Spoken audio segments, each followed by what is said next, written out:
Cockroach.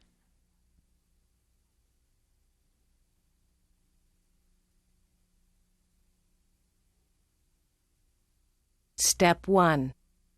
For this, we're going to use a fairly large stainless saltwater hook. The style of hook is pretty much up to you. And some black monocord thread right up to the hook point. You want to use a fairly thick thread for this. Step 2.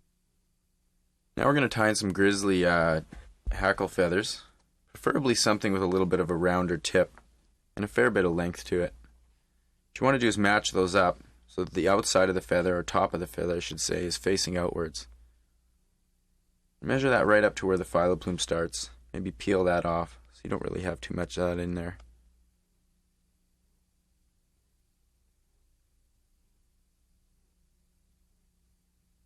Snip those butt ends off. Tie them in so the feathers are straight up and down.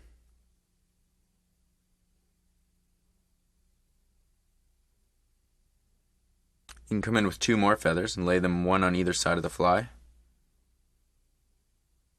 matched up to approximately the same length as the other ones. Again, I don't think neatness is really that important with this fly. So you're saying you could literally take a clump of them and just tie them in? Pretty much. Having them laid like this, though, will help the fly ride straight in the water. Mm-hmm.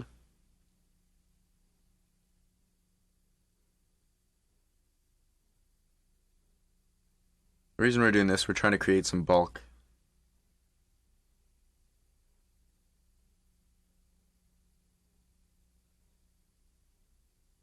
Again, one on either side of the fly. A lot easier to tie them in one at a time now.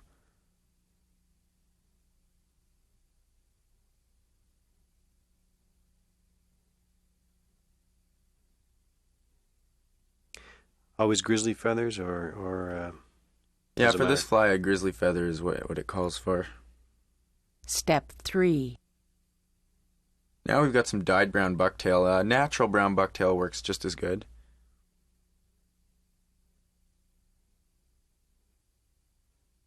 What we want to do is take a fairly good sized clump of that and get rid of all the underfur.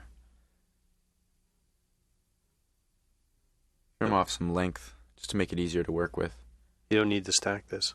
We're going to try and stack it. If you think it's nice and neat, the tips are neat enough, then feel free just to tie it in as is.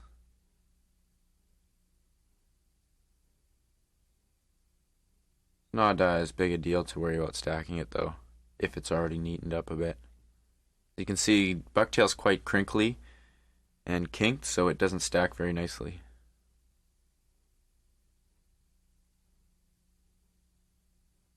And tie this in right on top of the fly.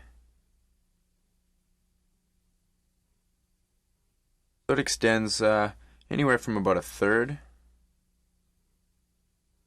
to halfway down the tail.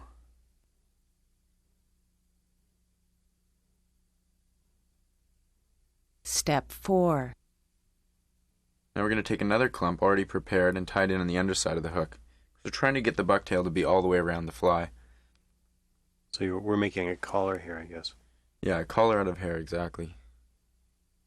And again, when we cut this bucktail off, we're going to cut it off on a bit of an angle. You can see there. So the more you pull it out, the more of an angle it cuts at. Exactly. This is just going to help build a bit of bulk at the front of the fly here. Or I should say towards the tail, actually.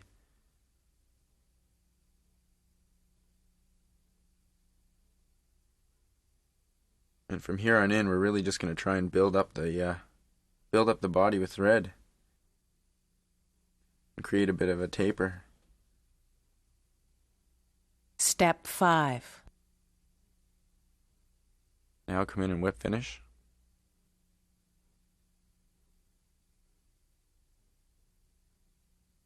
Step 6. It's a good idea to put some glue or epoxy just to keep that thread from fraying, and the epoxy also adds a bit of weight to the fly.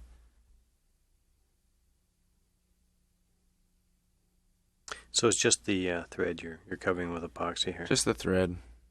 Again, weight and durability is the main reason you're going to do this.